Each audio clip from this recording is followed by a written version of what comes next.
Graça e paz aos nossos queridos e amados irmãos em Cristo Jesus. Nesta noite, amados irmãos, eu quero concluir o estudo sobre a carta à igreja em Filadélfia, no capítulo 3 do livro de Apocalipse. Nós passamos por cada versículo, por cada porção importante desta carta. E hoje nós queremos chegar ao último versículo, o versículo 13, que diz: quem tem ouvidos, ouça o que o Espírito diz às igrejas. Esta frase, esta oração, ela se repete ao fim de cada uma das 7 cartas, as 7 igrejas de Apocalipse. Nós vemos também que é comum, na introdução de cada carta, o pronunciamento do Senhor Jesus, e ele se apresentando a cada igreja. E cada apresentação, ele mostrando o que ele é, algo das suas excelências, algo relacionado entre ele e aquela igreja. Algo que pede algo para a igreja. E ele também sempre se contrapondo a algo negativo, a algo que não está adequado em cada igreja. Ele sempre reivindicando algo dele que não há em determinada igreja. Então, no final de cada carta, nós temos esta frase, ou esta oração: quem tem ouvidos, ouça o que o Espírito diz às igrejas. Não diz o que o Espírito diz à igreja, mas às igrejas. E nós, nesta noite, queremos falar um pouco sobre isso para concluir o nosso estudo. Antes, teremos uma pequena palavra de oração. Bendito e amado Senhor Jesus, nesta noite nós voltamos o nosso coração a Ti, Senhor, para proclamarmos a nossa total dependência de Ti. Tu és o nosso Senhor, Tu és o nosso Salvador, e Tu és a cabeça da igreja, a cabeça do corpo. Somos membros do Teu corpo, totalmente dependentes de Ti, totalmente dependentes da direção do Teu Espírito, do mover, da unção do Teu Espírito em nós, nos ungindo, nos trazendo luz, nos trazendo vida, nos trazendo entendimento, nos trazendo capacidade para crer, para compreender e poder também testemunhar aquilo que ouvimos, a bênção de ouvirmos essa palavra. Bem-aventurado aquele que ouve a palavra deste livro, do último livro das Escrituras Sagradas. Oh, muito obrigado por esta bênção. Por isso te pedimos, fala conosco nesta noite. Fala por meio do Teu Espírito em nossos corações, no mais profundo do nosso ser. Penetra o nosso espírito e nos traz luz, nos traz revelação, nos traz entendimento de Ti mesmo, da Tua palavra, do Teu propósito, daquilo que o Senhor requer de nós, como crentes, individualmente, e como igreja coletivamente. Ajuda-nos, Senhor. Fortalece-nos com a fé que vem da Tua palavra, que vem de ouvir a Tua palavra. Amado Senhor, em Teu nome santo oramos, para a glória de Deus Pai. Louvado seja o Senhor.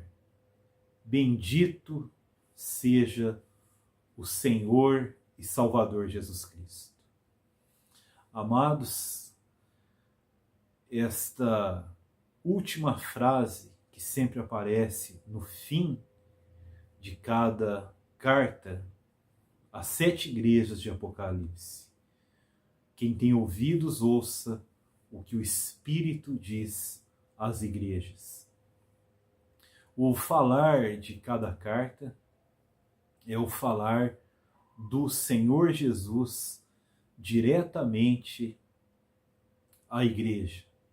Ele fala de diversas formas, se apresentando, louvando as igrejas naquilo que elas são fiéis, corrigindo as igrejas naquilo que elas são infiéis, advertindo, encorajando e sempre com a promessa de galardão ao vencedor, aquele que vencer. Louvado seja o Senhor. Essa palavra, o que o Espírito diz às igrejas, mostra que o falar do Senhor Jesus é o falar do Espírito. E o falar do Espírito são as palavras do Senhor Jesus. O nosso Senhor, nos capítulos 14, 15, 16 e 17, ele nos deixou claro que o Espírito falaria sobre Cristo, falaria as palavras de Cristo, revelaria, expressaria os pensamentos de Cristo.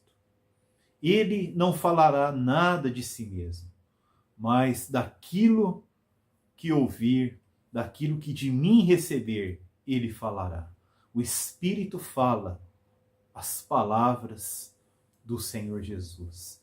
Esse é um ponto importante, ver essa unidade entre o Senhor Jesus ressurreto e o Espírito da verdade, que foi enviado à terra para habitar naqueles que creem e estar entre aqueles que creem. Ele habita na igreja e ele está no meio da igreja. Ele se move no meio da igreja. E o falar dele é o falar do Senhor Jesus. Louvado seja o Senhor. Um segundo ponto que eu quero ver aqui é que essa palavra, o que o Espírito diz às igrejas, significa que aquela palavra específica para aquela determinada igreja, ela pode não ser somente para aquela igreja, mas ela pode ser para todas as demais igrejas. Não somente as 7 igrejas de Apocalipse, mas para todas as igrejas.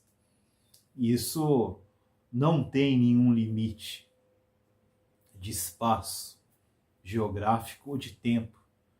Essa palavra são para todas as igrejas, em todos os lugares e em todas as épocas. E dentro daquele contexto das 7 igrejas, por que aquela palavra era para as igrejas e não somente para aquela igreja específica no qual ela foi dita, ela foi proferida? Porque a condição das igrejas pode mudar. Por exemplo, nós temos a igreja que perdeu o primeiro amor, a igreja que vivia debaixo de grande sofrimento, perseguição, angústia. Temos a igreja que se uniu ao mundo, a igreja apóstata, a igreja que se reformou até certo ponto, mas ainda é considerada morta perante o Senhor, porque não consegue viver, colocar em prática aquilo de bom, aquilo bíblico, aquilo verdadeiramente espiritual da revelação de Deus que recebeu do Senhor. Então, é considerada uma igreja morta. Na realidade, o Senhor fala, estás morto, porque um sistema foi formado ali, naquela igreja. Um sistema morto, de letra, de intelectualismo, de muitas conjecturas, muito conhecimento teológico, histórico, geográfico, gramatical, filosófico, tantas coisas foram misturadas, aquilo de tão puro e genuíno que o Senhor restaurou e se tornou um sistema morto, exceto raras exceções, né? Sempre há um remanescente fiel, em todo o tempo, em cada igreja. Nós temos a igreja do amor fraternal, onde o testemunho do Senhor é plenamente restaurado no tempo do fim. E temos a última igreja, a igreja onde ela passou pela restauração do testemunho do Senhor, até certo ponto, mas ela se degradou a uma condição muito lamentável, coisa que nós podemos ver mais para frente, em outro estudo. Então, a condição daquelas igrejas poderiam mudar. Uma igreja hoje pode estar numa condição apóstata, de idolatria, mas ela pode se arrepender e mudar, ouvindo aquela palavra. E uma igreja que está numa condição boa, uma condição fiel, uma condição adequada, mantendo o testemunho do Senhor, aquela palavra, para aquela igreja em degradação, serve para ela como alerta. Ela precisa ouvir também aquela palavra, para que ela não caia naquela situação ou não volte em uma outra situação não adequada que ela vivia antes. Então, outra coisa que nós podemos ver é o significado daquelas 7 igrejas, em 3 aspectos que nós precisamos entender para não pendermos para um lado ou para outro, teologicamente, para não tentar fazer especulações que geram brigas, contendas, mas permanecer naquilo que a palavra de Deus nos revela claramente e que o Espírito Santo mostrou aos homens de Deus, aos seus servos, aos ministros da palavra de Deus no decorrer da história. Embora haja divergência entre eles, nós podemos aprender a lição pelo Espírito do Senhor, de harmonizar aquilo que é bom, aquilo que é bíblico, aquilo que é lógico, aquilo que é prudente, aquilo que é sábio. E então termos uma base firme para crermos, para ensinarmos, para proclamarmos ousadamente. Isso se permanecermos dentro da palavra de Deus, dentro das Escrituras e daquilo que o Senhor mostrou nos séculos para os seus servos, aquele que ele usou no ministério da palavra de Deus. As 7 igrejas, irmãos, sobre o significado delas, é bom nós entendermos em 3 aspectos. Primeiramente, aquelas 7 igrejas da Ásia, elas são 7 igrejas literais, igrejas que existiram naquele momento histórico. São 7 igrejas literais, históricas. Elas existiam naquelas cidades da Ásia, naquele período, no final do 1º século, ainda no período apostólico. Eram igrejas que existiam literalmente naquelas cidades. E a condição de cada uma daquelas igrejas eram condições literais. Elas passavam literalmente por aquelas condições. Tinham aquelas virtudes, tinham aqueles problemas, literalmente, que necessitavam ser corrigidos. E um segundo aspecto que é importante nós entendermos: o Senhor pega essa condição literal, histórica, daquelas igrejas, e o Senhor usa profeticamente a situação daquelas igrejas para profetizar o que seria os 7 períodos da igreja na terra durante a sua história, durante a sua caminhada, durante a sua peregrinação na terra.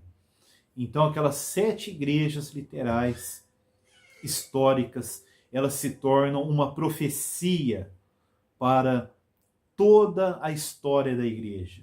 São os 7 períodos nos quais a igreja vive, a igreja passa. São 7 estados pelos quais a igreja passa durante a história da igreja, durante a dispensação da graça, a dispensação da igreja, a dispensação do mistério de Deus. O mistério de Deus é Cristo, o mistério de Cristo é a igreja. Como Paulo disse, ele teve revelação da dispensação do mistério, o mistério de Cristo e a igreja. Cristo, o Filho eterno, Filho do Deus vivo, é o mistério de Deus. E a igreja, como corpo de Cristo, como novo homem, como uma nova criação em Cristo Jesus, é o mistério de Cristo.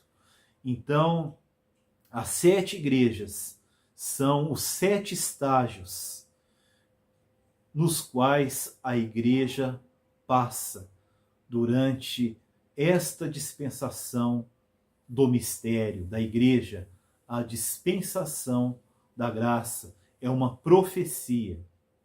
Eu não quero entrar em detalhes sobre cada uma dessas igrejas, por isso que eu foquei o estudo na igreja em Filadélfia, porque os irmãos já ouviram muitas mensagens, leram muitos livros clássicos, livros que tocam de maneira detalhada, maneira profunda, de maneira mais exata, todos os aspectos das 7 igrejas.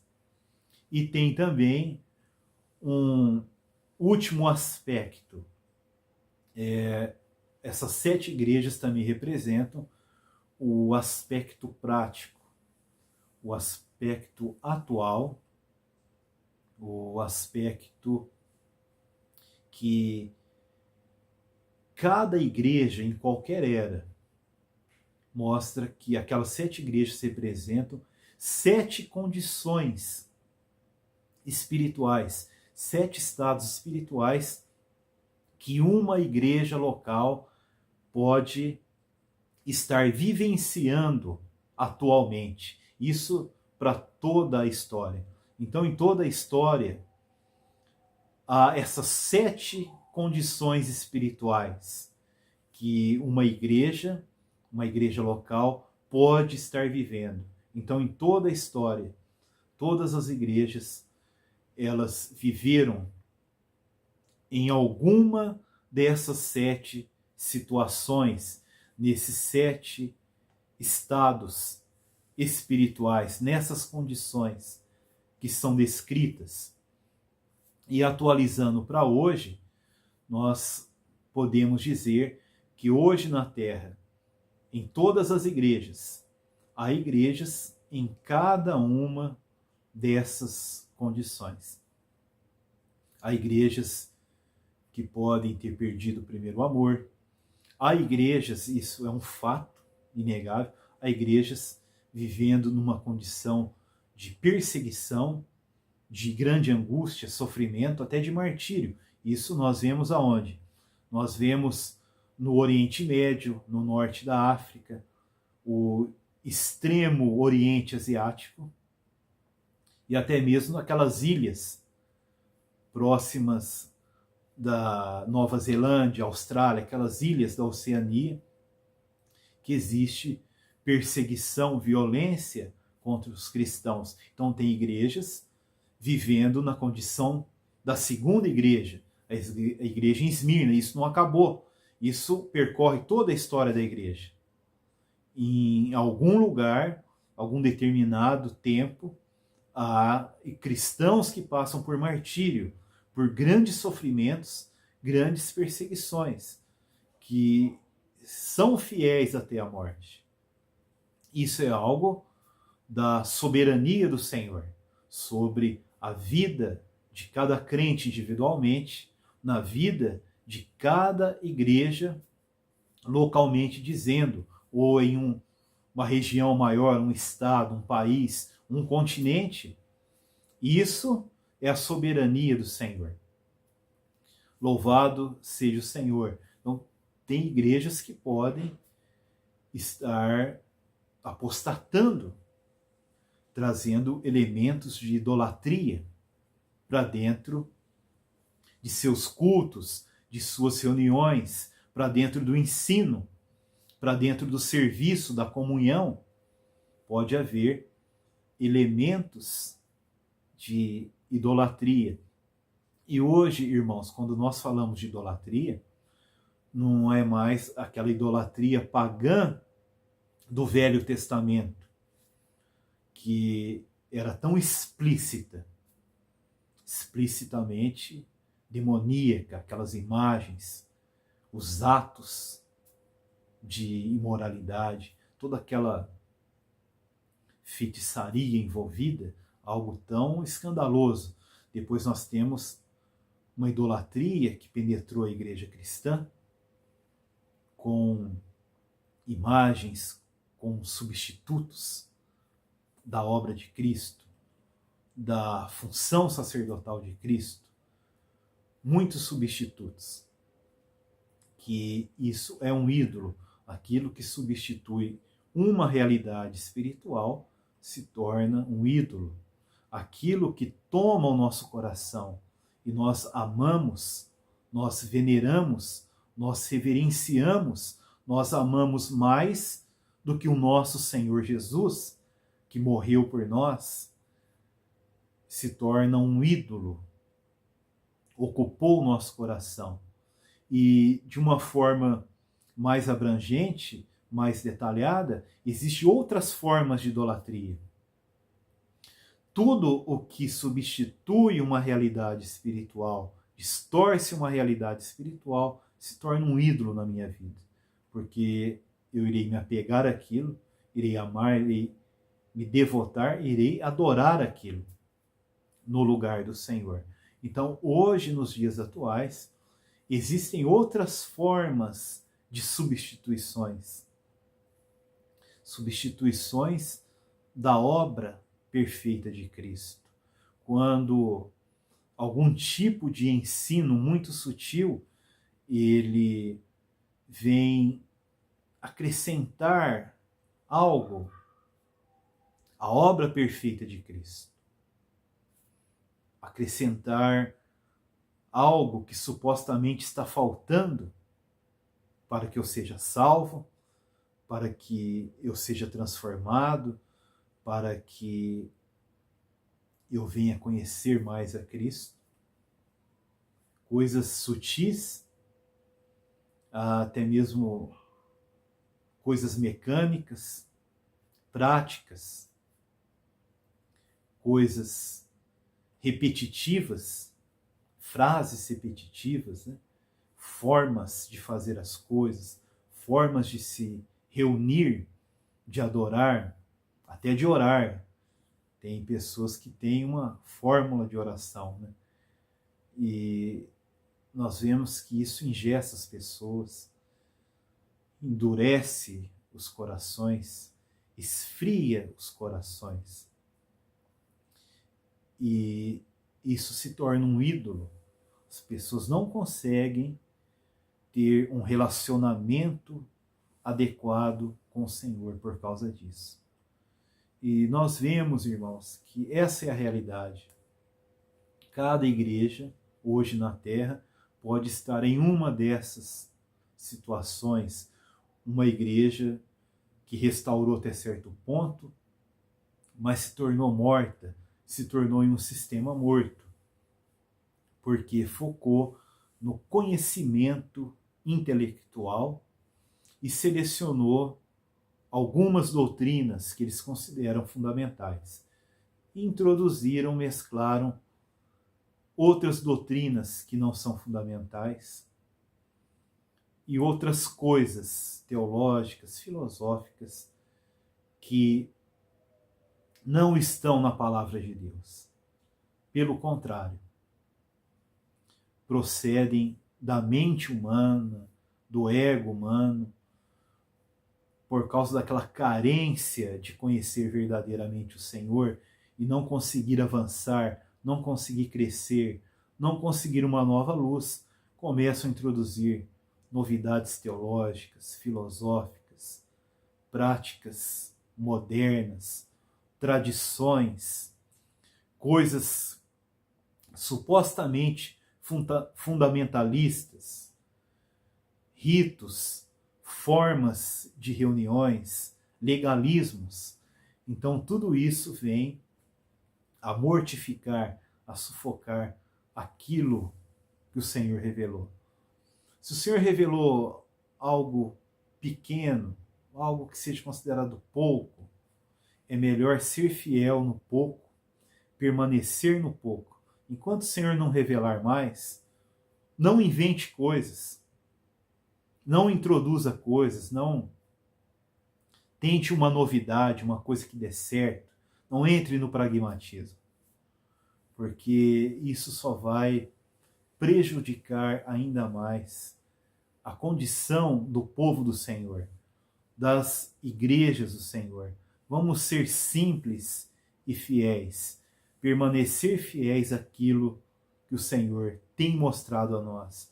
Se o Senhor avançar em se mostrar de maneira nova, mostrar coisas novas a respeito dele, da obra dele, da edificação da igreja dele, nós avançamos e podemos declarar, mostrar, apresentar aos nossos irmãos. Enquanto isso não acontece, permaneçamos fiéis ao pouco que o Senhor nos revelou, para permanecermos na luz do Senhor, permanecermos na vida, permanecermos em comunhão, em um relacionamento saudável com Cristo, com sua igreja, os nossos amados irmãos, os santos do Senhor. Louvado seja o Senhor. Então, as 7 igrejas têm esses 3 aspectos. O aspecto literal, histórico, que elas existiram naquelas condições. O aspecto profético, que o Senhor usa aquelas condições para profetizar sobre os 7 estágios da igreja na atual dispensação da graça, a dispensação do mistério. E, por fim, as 7 igrejas revelam as 7 condições que todas as igrejas podem estar vivendo em todas as eras, e principalmente atualmente. E louvado seja o Senhor, tem igrejas, tem irmãos, tem muitas cidades, países, regiões, muitos ajuntamentos, muitas comunhões que podem estar dentro da vontade do Senhor, podem, para a glória de Deus, para o cumprimento do propósito de Deus, estarem no centro da vontade de Deus, estarem na centralidade de Cristo, sendo edificados, sendo restaurados como testemunho do Senhor, podendo viver uma vida para o Senhor, uma vida absolutamente para Deus, para glorificar a Cristo, para mostrar a Cristo, para exibir as riquezas insondáveis de Cristo em seu viver individual e principalmente no viver coletivo, porque cada igreja é um candelabro de ouro para mostrar, expor a luz de Cristo. Cristo é a luz do mundo. E quem anda com ele terá a luz da vida. A igreja expressando Cristo como a luz do mundo. E aqueles que seguirem a Cristo, eles verão a luz da vida, terão a luz da vida. A igreja expressando Cristo como a luz do mundo, expressando Cristo como a luz da vida. Na tua luz vemos a luz. Louvado seja o Senhor. A vontade de Deus, irmãos, é que nós estejamos no centro da vontade de Deus, sendo um testemunho de Cristo, um testemunho coletivo e uma testemunha individualmente. Nós somos o testemunho de Deus como igreja e somos testemunhas de Cristo individualmente. Nós fomos chamados para proclamarmos as virtudes daquele que nos chamou das trevas para a sua maravilhosa luz. A igreja, como esse candelabro de ouro no meio das trevas, ela está na luz, na maravilhosa luz do Senhor.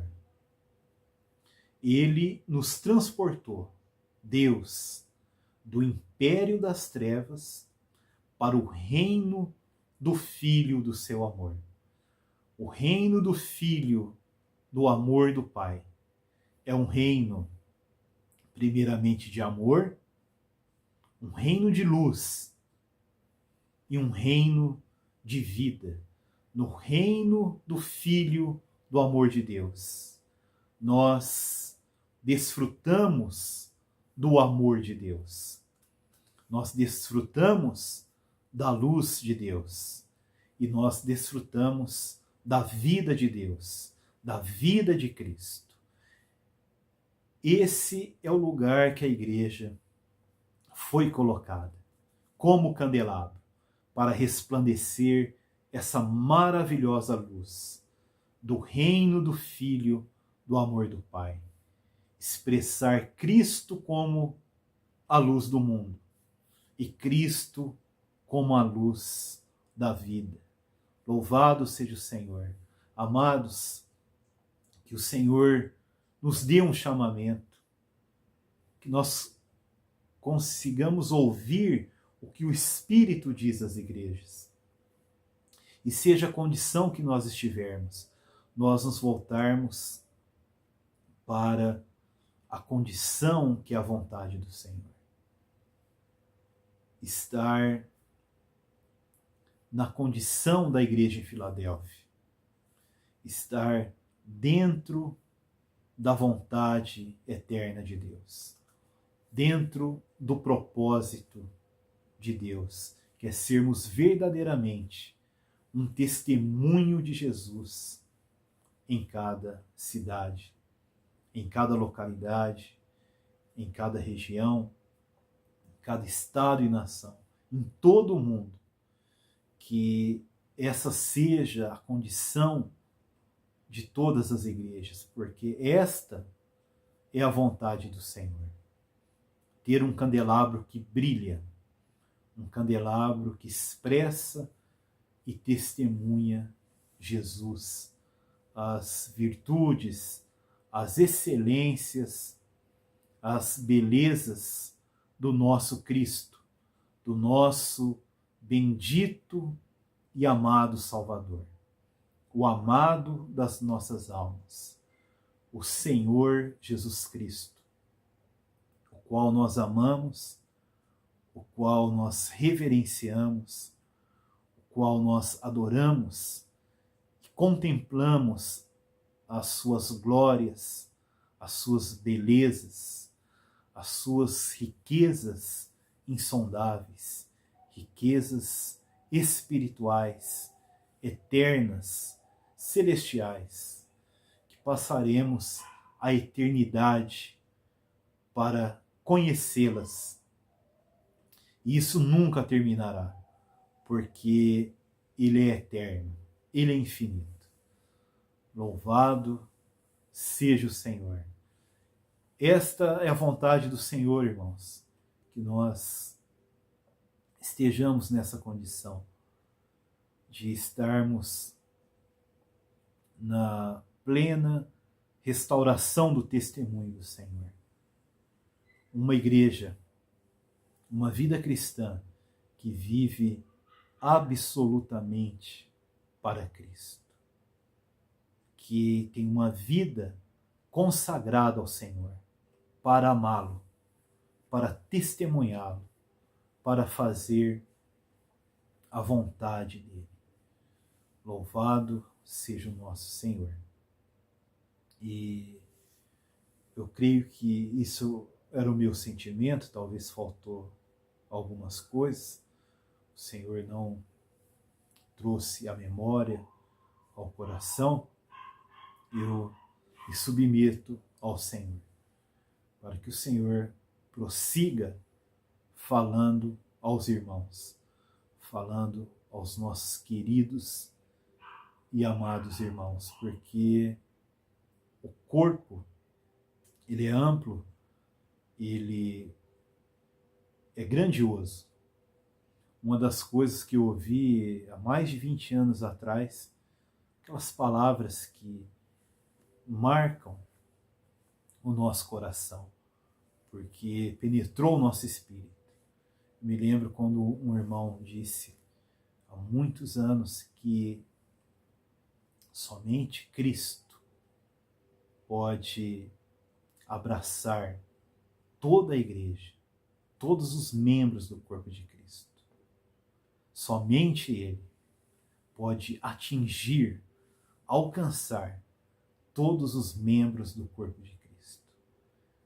E concedendo graça, concedendo vida, visão, revelação, entendimento e experiências vivas com Ele.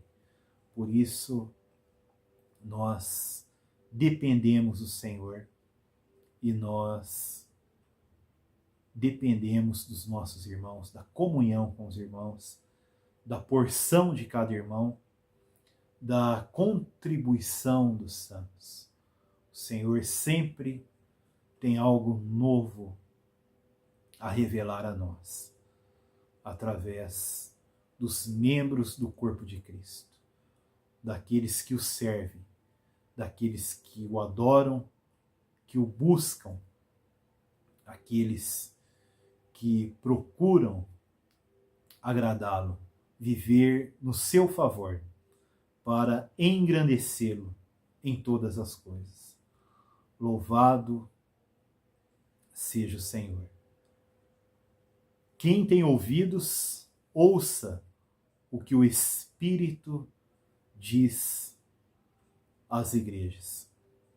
Quero aproveitar a oportunidade para me desculpar com os irmãos por alguns vídeos, algumas coisas que eu confundi, versículos, número de versículos, capítulos, algumas informações cruzadas, alguns assuntos aparentemente que não haviam certa conexão, mas por causa do pouco tempo, da correria, pouco tempo para preparar um estudo, cansaço, o trabalho, as muitas jornadas do serviço à noite, muitas vezes não é só o cansaço, mas existem muitas dificuldades na concentração, na memória, na força para falar, né? Mas eu agradeço ao Senhor por esta oportunidade, por esta comunhão, de poder compartilhar a palavra, aquele pouco que eu recebi do Senhor, através da comunhão com muitos irmãos, muitas reuniões, muitos encontros, muitas conversas privadas, livros que nós lemos e muitas meditações daquilo que lemos, que ouvimos, daquilo que tivemos comunhão com os irmãos, meditando, buscando entender, se aprofundar. E o Espírito Santo é fiel, irmãos. Ele nos dá entendimento.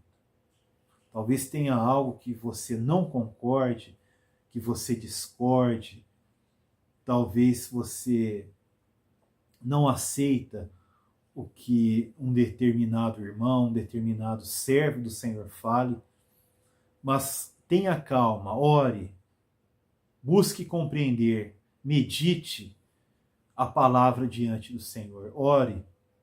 O Senhor, a seu tempo, ele traz o esclarecimento necessário, adequado, que nós precisamos para sermos edificados espiritualmente e edificados com os nossos irmãos.